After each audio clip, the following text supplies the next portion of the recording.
lectura de lo que está pasando. Daniel Lacalle, economista jefe de Tresis, muy buenos días. Muy buenos días.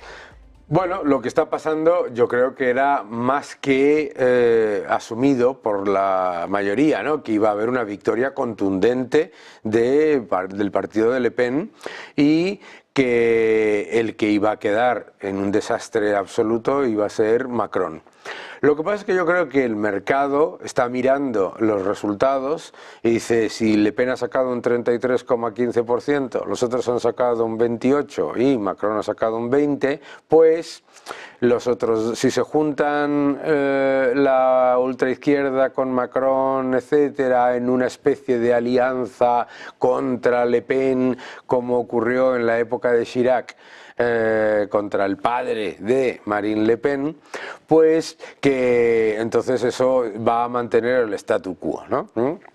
El problema en Francia es mucho más importante que ese, ¿no? El problema en Francia es que tú ahora mismo tienes dos alternativas mayoritarias que son extremadamente radicales, sea Marine Le Pen por su lado, que lo que está prometiendo es, bueno, pues ser mucho más dura con la inmigración, bajar los impuestos, etcétera, etcétera, una posición, digamos, de derecha clara, ¿no? Más similar a la de Meloni. Pero es que no se puede olvidar que lo que tienes en el otro lado es una coalición de comunistas, de todos los partidos de ultraizquierda, de los socialistas, etcétera, etcétera. Y por lo tanto, el problema de Francia, que es un Estado gigante, absolutamente elefantiásico y con un nivel de impuestos absolutamente brutal, pues en realidad no se va a cambiar, ¿no? No se va a cambiar de manera significativa y el problema de deuda y de estancamiento continúa. Ah, pero a la hora de señalar ahora mismo ese resultado electoral, es decir, hay dos extremos que están creciendo mucho, mientras que ese centro se queda apagado, está claro que esa denuncia social, es que la insatisfacción es lo que está detrás de esos votos. Totalmente, totalmente. Si miras por el lado del Frente Nacional o la Alternativa Nacional, no me acuerdo ya cómo se llama, de Le Pen, es un voto claro de castigo a una política de inmigración equivocada. Hay un problema de seguridad ciudadana y también, por supuesto, a una política fiscal que ha sido asfixiante para las empresas y para los ciudadanos. Si a eso le añades la inflación, pues el empobrecimiento de la base de pequeñas y medianas empresas, de comercios, de familias, etcétera, ha sido muy importante. Si lo miras por el lado de la izquierda, la extrema izquierda, pues lo que quieren es todavía más nivel de estatismo, todavía más nivel de sector público, todavía más nivel de intervención en la economía. Pero también viene por el descontento. ¿Y cuál es el descontento? El descontento es que el mayor estado social aparentemente del mundo, ¿no? Según la OCDE, el peso del estado más grande de todos, etcétera, pues resulta que lo que ha generado es una subclase completamente descontenta y que encima no tiene oportunidades, porque como la economía no crece, las empresas no quieren establecerse en Francia como querían antes, las pequeñas y medianas empresas están ahogadas, etcétera, etcétera. No sé si lo sabes, que Francia es el país que tiene más número de empresas de 49 empleados, ¿eh? ¿Por qué? Porque en el momento en el que tienes 50 empleados, tienes que tener 3 comités sindicales, tienes que tener reparto de beneficios con los sindicatos, tienes que tener cualquier decisión empresarial consultada con esos comités, etcétera, etcétera. Entonces hay 2,4 veces más empresas con 49 empleados que con 50 o más. En ese escenario, llegamos en una semana, toca segunda vuelta, mañana tienen que ultimar cuál va a ser la estrategia para presentarse, si se unen o no y cómo esa extrema izquierda, ese centro, eliminar los terceros para limar votos a Marine Le Pen, pero lo que está claro es que los mercados ya están cotizando y haciendo sus cábalas. El euro, desde luego, el temor a un Frexit, al Brexit no lo está cotizando, está subiendo. Los mercados están subiendo con mucha fuerza. ¿Por qué crees que responden más? ¿Piensan que Le Pen va a ser más como Meloni? ¿Piensan que no va a alcanzar esa mayoría con la que tratan de restarle, como hicieron con su padre? Sí.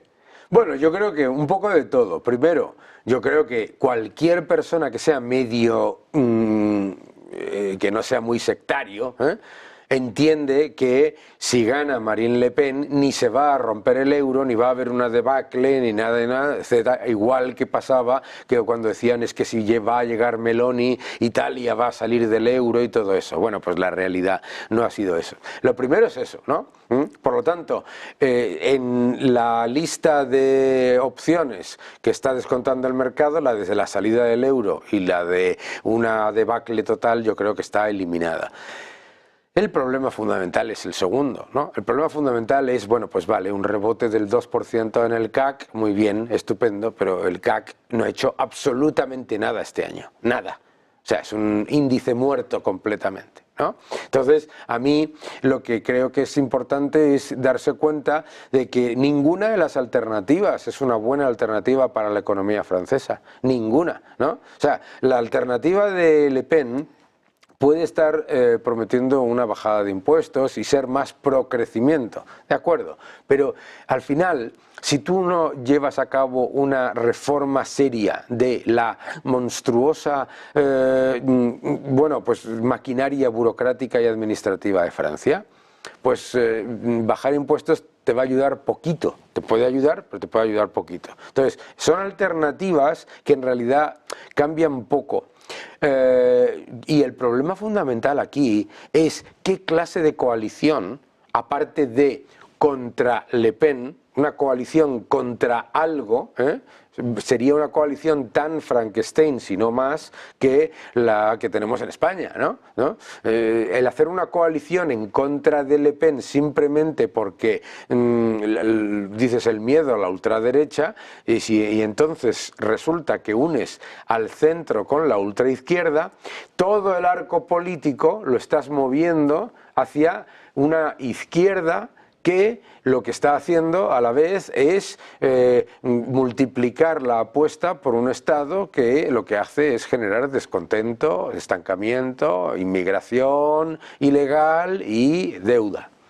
Ahora que está señalando las cuestiones claves que está dentro de Le Pen, también está dentro de ese debate interno, mientras von der Leyen se prepara para 5 años más, guiño Meloni, inmigración, claro, que sin lugar a dudas parece ser que es uno de los talones de Aquiles de esa unión. Hombre, claro, es el talón de Aquiles. O sea, si se presenta una coalición entre Macron y la ultraizquierda, claramente, ¿qué vas a decir con respecto, por ejemplo, al mensaje antisemita, ¿no? Macron ha hecho campaña mostrando con toda claridad, por otro lado, los mensajes antisemitas de Mélenchon. Macron quiere reformar la seguridad para aumentar el nivel de seguridad en las calles y a la vez reducir el aumento de la inmigración ilegal, y la ultraizquierda lo que quiere es, vamos, casi defund the police, ¿no? Como en Estados Unidos, o sea, dejar a la policía prácticamente sin poder y mantener ese nivel de asistencialismo que encima, lo más importante, genera un enorme descontento en la propia gente a la que da aparentemente asistencia, ¿no? Acabas de señalar, introduciendo en ese argumentario, la palabra Estados Unidos. Sí. El viernes veníamos de la resaca de lo que era hoy electoral, pero de la resaca de ese debate que bueno, pues dejaba en una situación muy delicada, ¿no? La figura de Joe Biden, y este fin de semana, bueno, cómo se intentan alinear las posturas dentro de los demócratas para ir detrás de él, al mismo tiempo que se trabaja para ver qué se puede hacer para presentar, dentro de que él es el nominado y él es quien tiene que decidir su propio futuro, porque claro, la situación es delicada. Bueno, la situación es delicada y no es nada sencilla en ninguno de los casos, porque no funciona la política en Estados Unidos igual que en Europa. Vamos a ver, por puntos, ¿no? Empezamos. Biden se va a retirar, no está claro. Ya llevamos desde el jueves 3 días y no se ha retirado. De hecho, tuvo una reunión en casa de un multimillonario el sábado con sus donantes diciendo que se mantenía, etcétera, etcétera. Bill Clinton y Obama han apoyado que se mantenga en la carrera. Bien. El gran debate de las elecciones norteamericanas no es si Joe Biden lo hizo mal en un debate, es que ese debate mostró que nos han mentido durante meses sobre la situación de salud y la situación, digamos, cognitiva del presidente de Estados Unidos, no del presidente de la escalera A en el edificio de Horcasitas. Entonces, ahí es donde está el gran problema, porque si ahora se retira, ¿a quién pones? Si pones a Kamala Harris, la vicepresidenta de Estados Unidos, su nivel de popularidad es todavía más bajo que el de Joe Biden. No solamente es más bajo en general, es que es más bajo entre los afroamericanos, porque la ven como una elitista que no conecta y que no tiene un mensaje, digamos, válido, ¿no? Entonces, imagínate que llegan a las primarias del Partido Demócrata y se presentan un grupo de candidatos, los que sean. Me da exactamente igual, como si es uno, como si son dos. ¿Cuántos donantes de Biden se van a ir con ellos y cuántos se quedan? La campaña del Partido Demócrata, sea lo que sea, viene ya con un freno por parte de los donantes, porque o se quedan con Joe Biden, o se van con uno, o se van con otro, o se van con varios, ya tienes varios problemas por ahí montados. Tercero, en esas primarias se van a pelear entre ellos, van a empezar a llamarse de todo. No olvidemos que Kamala Harris llamó unas salvajadas a Joe Biden en las primarias anteriores brutales. Entonces, ¿qué es lo que tiene que pasar probablemente? Que dejen pasar las primarias y haya un comité en el Partido Demócrata que tome una decisión ejecutiva de cambiar a Joe Biden por otro candidato, sin pasar por primarias. Ya de entradas te genera un descontento significativo. Más importante, los candidatos que tienes, el que vayan a poner, si van a poner otro candidato que no es ni Kamala Harris ni Joe Biden, ¿qué estás diciendo sobre el gobierno? Estás diciendo que el propio Partido Demócrata está haciendo una enmienda a la totalidad de la administración Biden. Porque si no vas a poner a Kamala Harris y no vas a poner a Joe Biden, no hay una solución buena aquí, no hay ninguna solución buena. Claro, en el Partido Republicano, que tienen las primarias ahora, va a pasar lo contrario. Se van a encontrar con que va a salir otro nuevo juicio contra Trump, en el que le condenan en Nueva York, van a volver a sacar juez de Nueva York, demócrata, que está utilizando, aquí como le llaman el lawfare, no sé quién, no sé cuántos, todo el mundo alrededor de Trump, y tienes un partido republicano unido, un partido demócrata dividido y encima una enmienda a la totalidad a la administración Biden. Yo no les arriendo las ganancias a los demócratas. Tal vez por eso, lo digo, por terminar de ver la lectura de ese día, decíamos, bueno, lo que ha sido curioso es cómo no ha sido tan combativo para lo que pudiera ser Donald Trump, que lo único que decía, usted no está para gobernar, pero claro, no querría perder más puntos cebándose en su debilidad, ¿no? Claro, ¿para qué? ¿Para qué? Donald Trump lo único que tenía que hacer todo el tiempo era hacer así, como hacía, mirando hacia arriba, para que en el dúplex que saca el debate, la lectura visual, ¿no? Y lo que ves en el otro lado es una persona completamente desaparecida, ¿no? Vago, titubeante, que tose, que no sabe lo que dice, etcétera, etcétera. Biden no tenía, lo único que tenía que hacer Trump era dejarle hablar, y creo que así se lo dijeron, ¿no? Y a pesar de todo fue bastante agresivo. Antes de terminar, quería ponerte sobre la mesa, porque acaban de salir ya datos de PMI, sí, y por comentar un poco, si es que hay mucho que comentar o no, sí, sobre PMI manufactura en Alemania. Sí.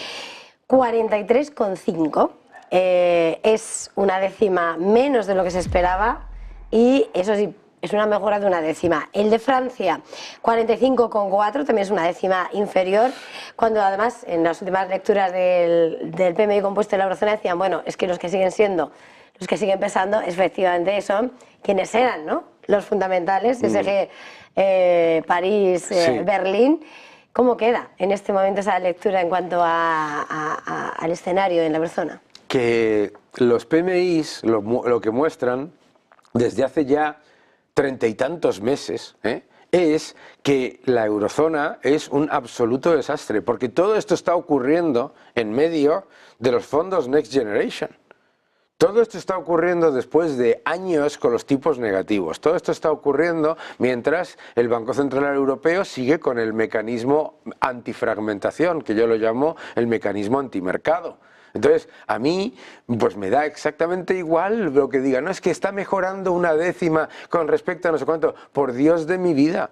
Es que es contracción tras contracción, tras contracción, tras contracción en la industria. Que recordemos que es que la Unión Europea se creó para defender la industria europea, ¿eh? Y lo que están haciendo es cargársela. Entonces, luego te dirán, ya verás, todos los que quieren comprar Europa como si no hubiera mañana, no sé para qué, ¿eh? Pero te dirán, no, pero es que el sector servicios va muy bien. Gracias por reconocer que Europa se está convirtiendo en el museo del mundo. Es un horror, los datos son una vergüenza. Museo y parque de atracciones. Y parque de atracciones, bueno, parque de atracciones tampoco mucho, porque luego no hay tantos.